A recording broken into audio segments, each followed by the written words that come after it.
കർത്താവായ യേശുക്രിസ്തുവിൻ്റെ നാമത്തിൽ ഇന്ന് സ്നേഹവന്ദനത്തെ അറിയിക്കുന്നു. അനുഗ്രഹിക്കപ്പെട്ട നല്ലൊരു സമയത്തിന് ഞാൻ കർത്താവിനെ വാഴ്ത്തുന്നു. ഇന്ന് ഒരുമിച്ച് കൂടുവാനും ഒരുമിച്ച് ഇന്ന് പ്രാർത്ഥിക്കുവാനും ഇന്ന് കർത്താവ് നമ്മളെ ഓരോരുത്തരെയും എല്ലാ ദിവസവും ശക്തീകരിക്കുന്നല്ലോ. ഇന്ന് യൂട്യൂബിൽ എന്നെ കാണുന്ന ഓരോരുത്തർക്കും അറിയാം, നമ്മൾ തുടർമാനമായിട്ട് സൂമിലും യൂട്യൂബിലും ഒക്കെയും എല്ലാ ദിവസവും പ്രാർത്ഥനയിലും വചനത്തിലും ശക്തിപ്പെടുന്നു. കർത്താവിൻ്റെ വലിയ പ്രവർത്തികളെ കാണുവാനും കേൾക്കുവാനും ദൈവം നമ്മളെ ഓരോരുത്തരെയും ശക്തീകരിക്കുന്നു. ഇത് അത്ഭുതത്തിൻ്റെ സമയമാണ്.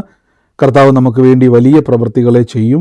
ഒരുമിച്ച് നമുക്ക് കർത്താവിൻ്റെ തിരുസന്നിധിയിൽ നിന്ന് പ്രാർത്ഥിക്കാം. ഒരുമിച്ച് കർത്താവിൻ്റെ തിരുസന്നിധിയിൽ ഇന്ന് വിശ്വാസ പ്രഖ്യാപനങ്ങളെ ഏറ്റുപറഞ്ഞ് പ്രാർത്ഥിക്കാം. കാൽവരി ക്രൂശിൽ കർത്താവ് എൻ്റെ പാപത്തെയും എൻ്റെ ശാപത്തെയും തൻ്റെ ശരീരത്തിൽ വഹിച്ചതിനാൽ ഞാൻ നീതിമാനും അനുഗ്രഹിക്കപ്പെട്ടവനുമാണ്. യഹോവ എൻ്റെ ഇടയനാകുന്നു, എനിക്കൊന്നിനും മുട്ടുണ്ടാകത്തില്ല. എൻ്റെ സഹായം ആകാശത്തെയും ഭൂമിയും ഉണ്ടാക്കിയ ദൈവത്തിൽ നിന്ന് വരുന്നു. എൻ്റെ രോഗത്തെയും എൻ്റെ ദാരിദ്ര്യത്തെയും കർത്താവ് ക്രൂശിൽ തൻ്റെ ശരീരത്തിൽ വഹിച്ചതിനാൽ എനിക്ക് ദിവ്യാരോഗ്യമുണ്ട്. ഞാൻ ദീർഘായുസ്സോടെ ഇരുന്ന് കർത്താവിൻ്റെ പ്രവർത്തികളെ വർണ്ണിക്കും. പാമ്പുകളെയും തേളുകളെയും ശത്രുവിൻ്റെ സകല ബലത്തെയും ചവിട്ടുവാൻ കർത്താവിൽ എനിക്ക് അധികാരമുണ്ട്. ഒന്നും ഒരിക്കലും ഒരു ദോഷവും എനിക്ക് വരുത്തത്തില്ല. ഭൂലോകത്തിലറ്റത്തോളം പോയി സകല സൃഷ്ടിയോടും ഇന്ന് സുവിശേഷം പ്രസംഗിപ്പാനും രോഗികളെ ഇന്ന് സൗഖ്യമാക്കുവാനും ഭൂതങ്ങളെ ഇന്ന് പുറത്താക്കുവാനും അത്ഭുതങ്ങളും അടയാളങ്ങളും എന്നിലൂടെ വരുവാൻ കർത്താവ് എന്നെ അഭിഷേകം ചെയ്തിരിക്കുന്നു. ആമേൻ. കർത്താവിൻ്റെ വലിയ പ്രവൃത്തിക്കായിട്ടും ദൈവത്തിൻ്റെ അഭിഷേകത്തിനായി ഞാൻ ദൈവത്തെ സ്തുതിക്കുന്നു. നമുക്ക് ഒരുമിച്ച് ഒരുമനപ്പെട്ട് കർത്താവിൻ്റെ തിരുസന്നിധിയിൽ ഇന്ന് പ്രാർത്ഥിക്കാം.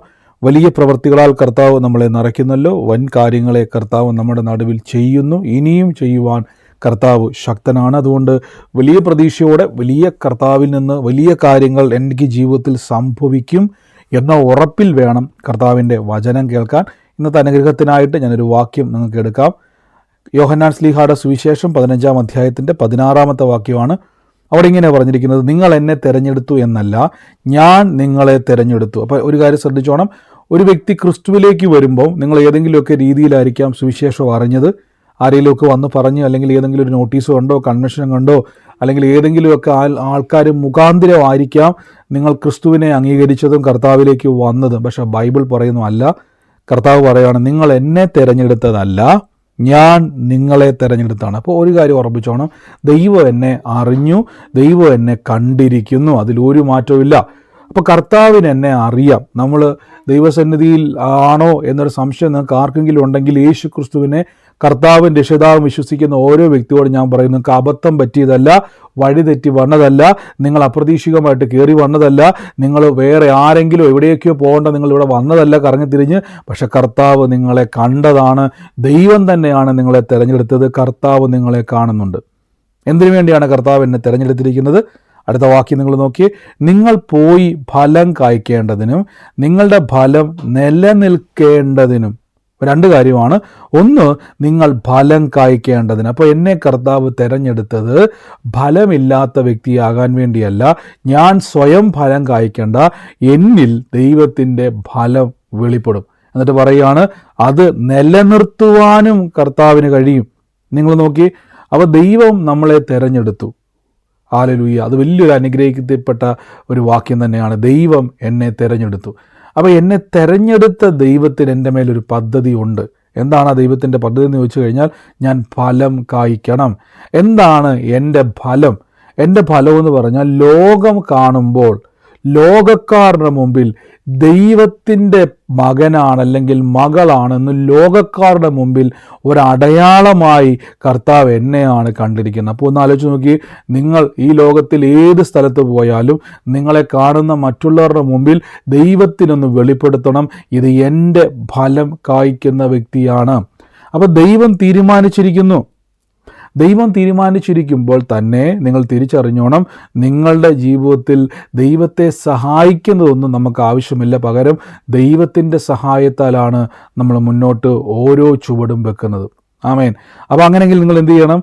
നിങ്ങൾ പറയണം, കർത്താവേ, അങ്ങേ ഞാൻ തിരഞ്ഞെടുത്തതല്ല, അങ്ങ് എന്നെ തിരഞ്ഞെടുത്തു. അപ്പോൾ എന്നെ കാണുന്നുണ്ട്. എൻ്റെ ജീവിത വിഷയങ്ങൾ അങ്ങ് എന്നെ കാണുന്നുണ്ട്. എൻ്റെ പ്രതിസന്ധികൾ അങ്ങ് എന്നെ കാണുന്നുണ്ട്. ഞാനിപ്പോൾ കടന്നു പോകുന്ന ഏത് സാഹചര്യത്തെയും കർത്താവ് എന്നെ കാണുന്നുണ്ട്. ദൈവം എന്നെ കാണാത്ത വ്യക്തിയല്ല, ദൈവം എന്നെ അറിയുന്ന വ്യക്തിയാണ്, ദൈവം എന്നെ തിരഞ്ഞെടുത്ത വ്യക്തിയാണ്. ബൈബിൾ പറയും എന്തിനു വേണ്ടിയാണ്? ഞാൻ ഫലം കായ്ക്കേണ്ടതിന്. അപ്പോൾ എന്നിൽ ദൈവത്തിന് ഫലം കായ്ക്കുവാൻ പദ്ധതിയുണ്ട്. അപ്പോൾ ഞാൻ നിസ്സാരക്കാരനാണോ? അല്ല. ഞാൻ ദൈവത്താൽ ഫലം കായ്ക്കുവാൻ തിരഞ്ഞെടുത്ത വ്യക്തിയാണ്. അപ്പോൾ നിങ്ങൾ എന്ത് ചെയ്യണം? സ്വയം പ്രഖ്യാപിക്കണം. അപ്പോൾ നിങ്ങൾ പലപ്പോഴും പറയാറുണ്ട്, ഈ ബൈബിളിൻ്റെ ആ ഒരു രീതി, ബൈബിളിൻ്റെ ഒരു പ്രിൻസിപ്പിൾ എന്ന് പറഞ്ഞു കഴിഞ്ഞാൽ നമ്മൾ സ്വയം പ്രഖ്യാപിക്കണം. ദൈവം വന്ന് പറഞ്ഞു തരത്തില്ല. എന്താണോ എഴുതപ്പെട്ടിരിക്കുന്നത് നിങ്ങൾ സ്വയം പ്രഖ്യാപിക്കണം. ദൈവം എന്നെ കണ്ടതാണ്. അപ്പോൾ ദൈവം തിരഞ്ഞെടുത്തത് ഒരിക്കലും മോശമായി പോകത്തില്ല. ദൈവം എന്നെ തിരഞ്ഞെടുത്തത് സാക്ഷിയാകാൻ വേണ്ടിയാണ്. ദൈവം എന്നെ തിരഞ്ഞെടുത്തിരിക്കുന്നത് എൻ്റെ സാക്ഷ്യം ലോകത്തിൻ്റെ അറ്റത്തോളം അത് കാണുവാനും ലോകക്കാരുടെ നടുവിൽ ആ സാക്ഷ്യം നിലനിർത്തുവാനുമാണ് കർത്താവ് എന്നെ തിരഞ്ഞെടുത്തിരിക്കുന്നത്. അപ്പോൾ ദൈവത്തിൻ്റെ തിരഞ്ഞെടുപ്പ് വലിയ വലിയ പ്രധാനപ്പെട്ടതാണ്. നമ്മൾ പലപ്പോഴും ഒരു ഷോപ്പിൽ ചെന്നാൽ, ഏതെങ്കിലും ഒരു ഷോപ്പിൽ ചെന്നാൽ നിങ്ങൾ ആദ്യം തപ്പുന്നത് ഏറ്റവും മോശമായ പ്രോഡക്റ്റ് അല്ലല്ലോ. നിങ്ങൾ നോക്കുന്നത് ഏറ്റവും ബെസ്റ്റ് പ്രോഡക്റ്റ് അല്ലേ? നമ്മുടെ ആഗ്രഹം അതല്ലേ ഏറ്റവും നല്ലത്. എന്തിനാ ഏറ്റവും നല്ലത് മേടിക്കുന്നത്? ഏറ്റവും നല്ലത് മാത്രമേ നമുക്ക് പ്രയോജനപ്പെടത്തുള്ളൂ. മറ്റേതെല്ലാം എന്ത് ചെയ്യും? അതിന് ഗുണനിലവാരം കുറവായതുകൊണ്ട് അത് ഉപയോഗത്താൽ നശിച്ചു പോകും. അങ്ങനെയെങ്കിൽ ദൈവം നിങ്ങളെ തെരഞ്ഞെടുത്തു എങ്കിൽ അതിൻ്റെ അർത്ഥം ദൈവത്തിന് നിങ്ങളെ കൊണ്ട് ആവശ്യമുണ്ട്, ദൈവത്തിന് നിങ്ങളെ കൊണ്ട് പദ്ധതിയുണ്ട്. അപ്പം ആ ദൈവം ഒരിക്കലും പാതി വഴിയിൽ കളയത്തില്ല. നിങ്ങൾ നോക്കിയ വാക്യം നോക്കിയേ, നിങ്ങളെ ഞാൻ എടുത്തിരിക്കുന്നു എന്നുള്ളതും തെരഞ്ഞെടുത്തിരിക്കുന്നു എന്നുള്ളതും രണ്ടും വ്യത്യാസം അല്ലേ? അപ്പം നിങ്ങളൊരു കാര്യം എടുത്തു എന്ന് പറഞ്ഞാൽ അവിടെ ഒത്തിരി ഓപ്ഷനുണ്ട്. തിരഞ്ഞെടുത്തു എന്ന് പറഞ്ഞാൽ, അത് ചൂസ് ചെയ്യൂ എന്ന് പറഞ്ഞാൽ ഒത്തിരി ഓപ്ഷനുകളുടെ നടുവിൽ ഞാൻ അതിനെ എന്ത് ചെയ്തു? തിരഞ്ഞെടുത്തു. ഇപ്പം എടുത്തതും തിരഞ്ഞെടുത്തതും തമ്മിൽ വ്യത്യാസമുണ്ട്. കുറേ മാങ്ങയുള്ള ഒരു കൂട്ടത്തിൽ നിന്ന് ഒരു മാങ്ങ എടുത്താൽ അത് വലിയ കാര്യമൊന്നുമല്ല. പക്ഷെ കുറേ ഫ്രൂട്ട്സുകളുടെ ഇടയിൽ ആ മാങ്ങയെ മാത്രം തിരഞ്ഞെടുത്ത, ഞാൻ പെട്ടെന്ന് മനസ്സിലാകാൻ വേണ്ടിയാണ് ഉദാഹരണം പറഞ്ഞത്, കുറേ ഫ്രൂട്ട്സുകളുടെ ഇടയിൽ മാങ്ങയെ മാത്രം തിരഞ്ഞെടുത്തു എന്ന് പറഞ്ഞാൽ അതൊരു സ്പെഷ്യലാണ്. അത്രയും ഫ്രൂട്ട്സുകളുടെ ഇടയിൽ ആ ഒരു മാമ്പഴം മാത്രം ഞാൻ തിരഞ്ഞെടുത്തുവെങ്കിൽ അതെനിക്ക് വിലപ്പെട്ടതായതുകൊണ്ടാണ്. അങ്ങനെയെങ്കിൽ കർത്താവ് ഈ ലോകത്തിൽ അനേകരുണ്ടായിട്ടും കർത്താവ് എന്നെ തിരഞ്ഞെടുത്തതിൻ്റെ കാരണം എന്നെ കർത്താവിന് ഇഷ്ടമാണ്. എൻ്റെ കഴിവ് കൊണ്ടിട്ടോ പ്രാപ്തി കൊണ്ടിട്ടോ അല്ല, കർത്താവിന് എന്നോട് സ്നേഹമാണ്. അതുകൊണ്ടാണ് വചനം പറഞ്ഞിരിക്കുന്നത് ദൈവം സ്നേഹമാണ്. അപ്പോൾ ആ ദൈവത്തിന് എൻ്റെ ജീവിതത്തിൽ ഫലം കായ്പിക്കുവാൻ ദൈവത്തിന് പദ്ധതിയുണ്ട്. ആ കർത്താവിനെ കീഴ്പ്പെടണം. ദൈവം നമുക്ക് വേണ്ടി സ്വയം പ്രഖ്യാപിക്കണം, കർത്താവ് എന്നെ തിരഞ്ഞെടുത്തതാണ്. ദൈവം എന്നെ തിരഞ്ഞെടുത്തത് അത്ഭുത സാക്ഷ്യമാകാൻ വേണ്ടിയാണ്.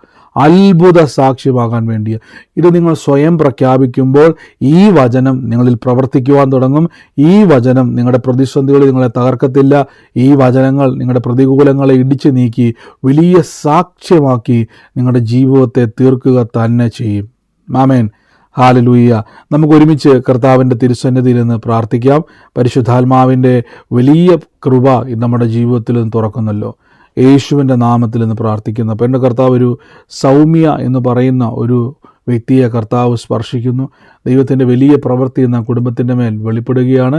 ഞാൻ കാണുന്നത് ഒരു ആപ്ലിക്കേഷൻ പോലെ ഒരു കാര്യത്തിൻ്റെ അകത്തൊരു കൺഫർമേഷൻ ഈ കുടുംബത്തിൻ്റെ മേലേക്ക് ഈ വ്യക്തിയുമായി ബന്ധപ്പെട്ട് വരുന്നൊരു കാഴ്ച ഞാൻ കണ്ടു. അതോടൊപ്പം തന്നെ കർത്താവ് എന്നെ സോഫി എന്ന് പറയുന്നൊരു വ്യക്തിയെ ദൈവം സ്പർശിക്കുന്നു. സോഫിയുടെ മകൾക്ക് ആ കുടുംബത്തിൻ്റെ മേൽ ദൈവത്തിൻ്റെ വലിയൊരു പ്രവൃത്തി അയക്കുവാൻ ദൈവം ഉപയോഗിക്കും. യേശുവിൻ്റെ നാമത്തിൽ ഞാനിന്ന് പ്രാർത്ഥിക്കുന്നു. പരിശുദ്ധാത്മാവേ, അങ്ങയുടെ കൃപ ഇന്ന് പെരുകുന്നല്ലോ, അങ്ങയുടെ കൃപയാൽ ഇന്ന് ഞങ്ങൾ നടത്തുന്നല്ലോ അപ്പാ, യേശുവിൻ്റെ നാമത്തിൽ. അതോടൊപ്പം തന്നെ കർത്താവ് എന്നെ ബിജോയ് എന്ന് പറയുന്ന ഒരു വ്യക്തിക്ക് വേണ്ടി പ്രാർത്ഥിക്കാൻ കർത്താവിനെ കാണിക്കുക. ബിജോയ്ക്ക് വേണ്ടി പ്രാർത്ഥിക്കുന്നപ്പാ. ബിജോയുടെ ശരീരത്തിൻ്റെ മേലേക്ക് ദൈവത്തിൻ്റെ പ്രവൃത്തി വെളിപ്പെട്ട് എന്നോട് കർത്താവ് പറയുകയാണ്, ആൾ മാറിയവനെ പോലെ ബിജോയ് ആയിത്തീരാൻ വേണ്ടി പോവുക. യേശു ക്രിസ്തുവിൻ്റെ നാമത്തിൽ നിന്ന് പ്രാർത്ഥിക്കുന്നപ്പാ. എല്ലാ പ്രതികൂല സാഹചര്യങ്ങളും മാറിപ്പോട്ടെ, എല്ലാ പ്രതിസന്ധികളും യേശുവിൻ്റെ നാമത്തിൽ മാറിപ്പോട്ടെ. കർത്താവ് ഞങ്ങളുടെ വലിയ മഹത്വം ഇന്നവിടെ വെളിപ്പെടുത്തുന്നല്ലോ. വൻ കാര്യങ്ങളെ കർത്താവ് അങ്ങ് ചെയ്യുന്നല്ലോ. ഇപ്പോൾ ഞങ്ങൾ യേശുവിൻ്റെ നാമത്തിൽ നിന്ന് പ്രാർത്ഥിക്കുന്നപ്പാ. ഈ സമയത്ത് രോഗികളായി ഭാരപ്പെടുന്നവരാരെങ്കിലും എന്നെ കേൾക്കുന്നുവെങ്കിൽ ആ രോഗമുള്ള ഭാഗത്തോട്ട് കൈവച്ച് എന്നിട്ട് പറഞ്ഞ യേശുവിൻ്റെ തിരുമുറിവിനാൽ എനിക്ക് സൗഖ്യവും ദിവ്യ ആരോഗ്യവും വന്നിരിക്കുന്നു. കർത്താവിൻ്റെ തിരുമുറിവിനാൽ എനിക്ക് ആരോഗ്യം വന്നിരിക്കുന്നു. കർത്താവിൻ്റെ രോഗത്തെ വഹിച്ചതുകൊണ്ട് എനിക്കിനി രോഗിയാകാൻ കഴിയത്തില്ല. എനിക്ക് സൗഖ്യം എൻ്റെ അവകാശമാണ്. അങ്ങനെ പറഞ്ഞേ, സൗഖ്യം എൻ്റെ അവകാശമാണ്, അത്ഭുതം എൻ്റെ അവകാശമാണ്, ദൈവപ്രവൃത്തി എൻ്റെ അവകാശമാണ്. ഞാൻ നശിച്ചു പോകത്തില്ല. ഞാൻ ആരോഗ്യത്തോടെ ഇരുന്ന്, ദീർഘായുസോടെ ഇരുന്ന്, ദിവ്യ ആരോഗ്യത്തോടെ ഇരുന്ന് ഞാൻ കർത്താവിനെ സ്തുതിക്കും, ഞാൻ കർത്താവിനെ വാഴ്ത്തും. ഒരിക്കലും ഒരു ദോഷവും എനിക്ക് വരുത്തത്തില്ല. യേശു ക്രിസ്തുവിൻ്റെ തിരുമുറിവിനാൽ ദിവ്യാരോഗ്യം വന്നിരിക്കുന്നു. യേശു ക്രിസ്തുവിൻ്റെ തിരുമുറിവിനാൽ ദീർഘായുസ് എൻ്റെ മേൽ വന്നിരിക്കുന്നു. നന്ദി കർത്താവേ, നന്ദി പിതാവേ. ഞങ്ങൾ തമ്മിൽ നിന്ന് അനുഗ്രഹിച്ച് പ്രാർത്ഥിക്കുന്നപ്പ. വലിയ പ്രവൃത്തികളാൽ കർത്താവ് നിറയ്ക്കുന്നല്ലോ, അത്ഭുത സാക്ഷികളാൽ ദൈവം നിറയ്ക്കുന്നല്ലോ അപ്പ. ഞങ്ങളിന്ന് പ്രാർത്ഥിച്ചെന്ന് അനുഗ്രഹിക്കുന്നപ്പ. അങ്ങ് തൊട്ട് വിടിവിക്കുന്ന കൃപയ്ക്ക് നന്ദി, യേശുവിൻ്റെ അധികാരമുള്ള നാമത്തിൽ തന്നെ. ആമേൻ. God bless you. കർത്താവ് നിങ്ങളെ അനുഗ്രഹിക്കുമാറാകട്ടെ. നമുക്ക് പിന്നെയും തുടർമാനമായിട്ട് കർത്താവിൻ്റെ വചനങ്ങളിലും പ്രാർത്ഥനയിലും ശക്തിപ്പെടാം. ഫെബ്രുവരി നടക്കുന്ന പ്രാർത്ഥന നിങ്ങൾക്കറിയാമല്ലോ. ഫെബ്രുവരിയിൽ 18-ാം തീയതി മുതൽ നമ്മുടെ പ്രാർത്ഥന കേരളത്തിൽ നടക്കുന്നു. എറണാകുളത്തും കൊല്ലത്തും കോട്ടയത്തും നമ്മുടെ പ്രാർത്ഥന നടക്കുന്നു. അതിൽ പങ്കുചേരുക. വലിയ ദൈവപ്രവർത്തികളെയും വലിയ അത്ഭുത സാക്ഷ്യങ്ങളെയും കാണുവാനും അനുഭവിക്കുവാനും കർത്താവ് നിങ്ങളെല്ലാവരെയും ഇന്ന് സഹായിക്കും. സമൃദ്ധമായിട്ട് കർത്താവ് നിറയ്ക്കുമാറാകട്ടെ. വലിയ പ്രവൃത്തികളാൽ കർത്താവ് നിറയ്ക്കുമാറാകട്ടെ. ഈ സമയം നമുക്ക് കർത്താവിൻ്റെ വേലയിൽ വിതച്ചവർക്ക് വേണ്ടി ഞാനിന്ന് പ്രാർത്ഥിക്കുന്നു. ഇന്ന് അവരെ ബ്ലസ് ചെയ്ത് പ്രാർത്ഥിക്കുന്നു. യേശുവിൻ്റെ നാമത്തിൽ കർത്താവിൻ്റെ വേലയിൽ വിതച്ചവരെ അനുഗ്രഹിക്കുന്നു. മുന്നോട്ട് കർത്താവിൻ്റെ വേലയിൽ വിതയ്ക്കുവാൻ ആഗ്രഹിക്കുന്നവരോട് ഞാൻ പറയുന്നു, ഇത് പിരിവല്ല, ഇത് കർത്താവിൻ്റെ നാമത്തിൽ സുവിശേഷ വേലയിൽ നാം വിതയ്ക്കുന്നതാണ്. ഇത് വിതയ്ക്കുന്ന വിത്താണ്. നിങ്ങളുടെ നന്മ നിങ്ങൾ കർത്താവിൻ്റെ നാമത്തിൽ വിതയ്ക്കുമ്പോൾ ദൈവത്തിൻ്റെ വയലിലേക്കാണത് വീഴുന്നത്. അവിടെ 30, 60, 100 മേനി കൊയ്യുന്ന ദൈവവചനമുണ്ട്. ആ വചനത്താൽ കൊയ്ത്തു വരും. നന്മ നഷ്ടപ്പെട്ടു പോകത്തില്ല. ഒരു നന്മയും നഷ്ടപ്പെട്ടു പോകത്തില്ല. ജോലിയിലായിക്കോട്ടെ, ബിസിനസ്സിലായിക്കോട്ടെ, എവിടെ ആയിക്കോട്ടെ ഉയർച്ച തന്നെ നിങ്ങൾക്ക് ഉണ്ടാകത്തുള്ളൂ. താഴോട്ട് പോകത്തില്ല. നന്മയും കരുണയും നിങ്ങളുടെ ആയുഷ്കാലമൊക്കെയും നിങ്ങളുടെ പുറകെ വരും. ഞാൻ ബ്ലസ് ചെയ്ത് പ്രാർത്ഥിക്കുന്നു. വിതച്ചവരെ അനുഗ്രഹിക്കുന്നു. യേശുവിൻ്റെ നാമത്തിലേറെ വരുമാന മാർഗങ്ങൾ അനുഗ്രഹിക്കട്ടെ. ഞെരുക്കങ്ങൾ മാറി വിശാലത ഉണ്ടാകട്ടെ. നന്മ നിറയട്ടെ. അനുഗ്രഹിക്കുന്നു യേശുവിൻ്റെ അധികാരമുള്ള നാമത്തിൽ തന്നെ. God bless you.